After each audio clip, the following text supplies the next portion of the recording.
Hi! Back for more if you watched part one of this. This is just me talking about the ideas and the layout of the haunt this year and how much I'm changing, which is a hell of a lot.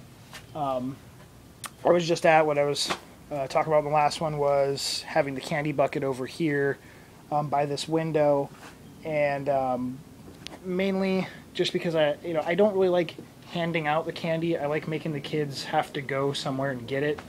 And that way it just leaves me time to focus in on making sure props are working and triggered and yada yada. So I would do that, and this has always been like my control center, this front porch.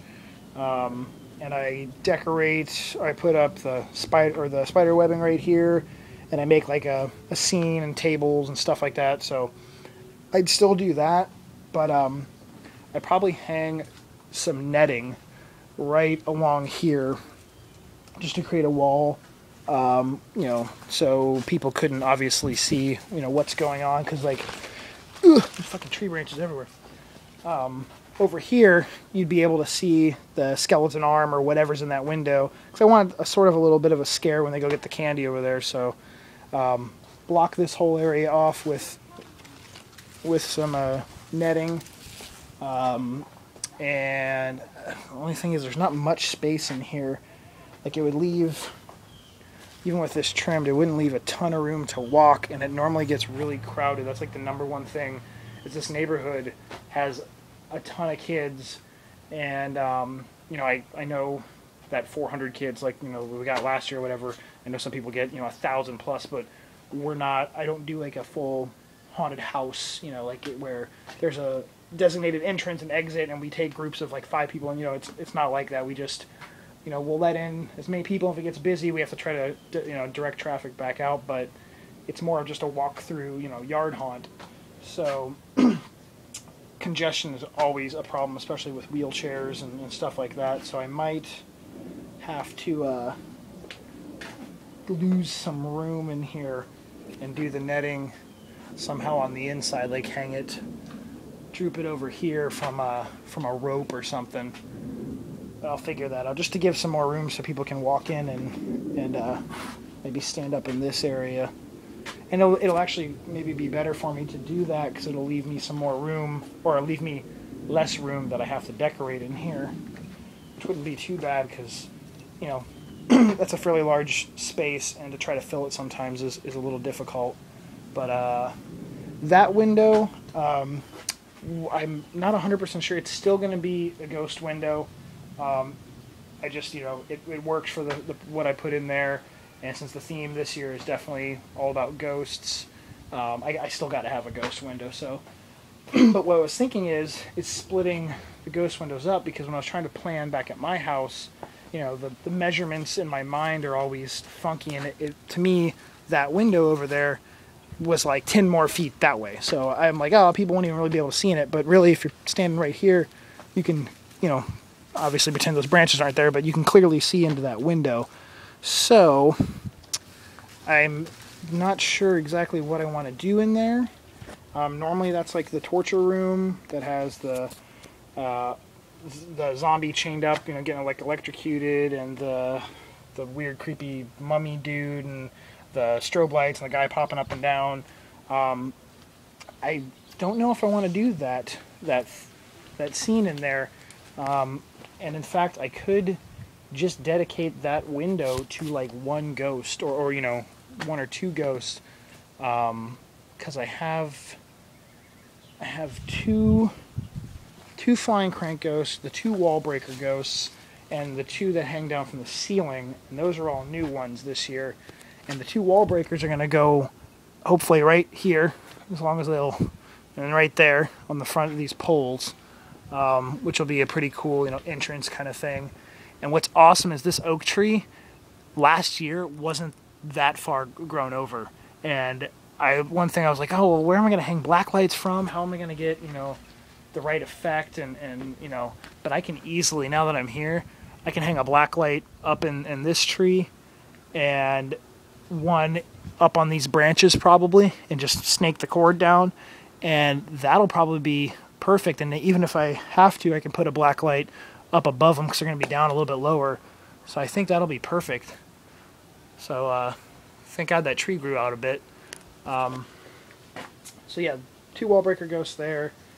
I normally don't like doing too symmetrical of things like that, but I think they're going to look different. They'll both have different heads and different features, so I think that'll be kind of cool. And hopefully they'll be high enough where none of the kids or anybody will hit them. You know, I just always gotta be mindful of kids that have the plastic weapons and swords and crap like that, because they like to, you know, poke and beat shit. But now I have the 2 Lear ghosts, which are the ones that hang down from the ceiling, and they look like they're coming out of the ceiling. And I really don't know exactly where I want to put those. I could put one of them right here, like hanging up here and hanging down looking at the kids, which would be pretty cool, but he hangs down pretty far. So, you know, he'd be down to here, so that would be definitely within touching range of people. I gotta start doing some measurements of like how far, because his arms reach down pretty far. So maybe do one right there, and I was thinking of maybe sticking the other one actually in this window, because it, you know, kind of goes back to the symmetry, or the, I'm gonna not even say that right. Kind of goes back to the what I was saying about the wall breakers. I don't really like having too symmetrical of themes, you know. So I wouldn't want to have the 2 Lear ghosts, you know, out in the same area. So I might stick them in that window, and then for the flying crank ghosts, since the 2, hey, gross, there's 2 lizards doing it. You see that? They're getting it on. I gotta reference like something doing it like in every vlog now. Like the last like few I have. Sorry. Everybody's horny out here apparently in Florida. So alright, back on Halloween talk. That window over there last year that had all the ghosts in it, it was getting a little crowded, and definitely space-wise it's getting a little crowded. I wanted to make it bigger. I wanted to make it, it's normally like I make a triangle frame in there, and have that as the, you know, where I try to fit 1, 2, 3, 4. I had 5 different ghosts in there last year, and that's just getting a little crowded. So I might split them up, and you know, make it a little bit less crowded, which is kind of. I'm sorry. I know I'm doing a lot of like it's because while I'm here, this is literally you're with me right now as I'm redesigning the haunt this year, and it's a big deal because it's been roughly the same but just growing, you know, for the last 5 years now. It's just, you know, expanding out that way, but this is completely changing for me, so I apologize for all the rambling. But I guess that's about it.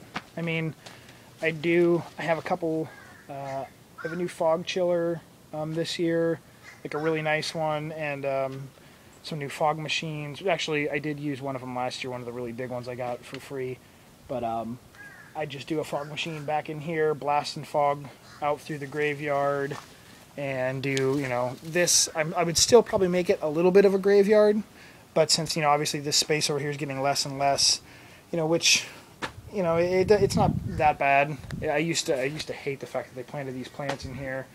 Which still bums me out because it is some room that I'm losing, but I can do something with it in here. But it's nice because it kind of also fills in that whole area, so I don't have to worry about hanging the jute netting. Because last year I put netting all on that wall over there, and I can use that netting all in here. Then I don't have to, you know, waste it over there. And I'd cover up these walls with netting over here. And I think I did this. Yeah, I did this wall as well with netting right here and netting down over here. So it's actually coming out, like, in my head and what I'm thinking of doing. And yes, there'll actually be quite a few props that I'm not going to use this year that just don't fit into the theme and I don't have the space for. But, you know, I say that now and watch, I'll end up putting almost everything out. Last year there's only 2 props that I didn't end up using out of everything I own. So that's about it. If I think of anything else while I'm wandering around, then I guess this will be, you know, maybe a part 3. But otherwise, thanks for watching me ramble for, you know, almost 20 minutes now if you watch both videos. So, peace out.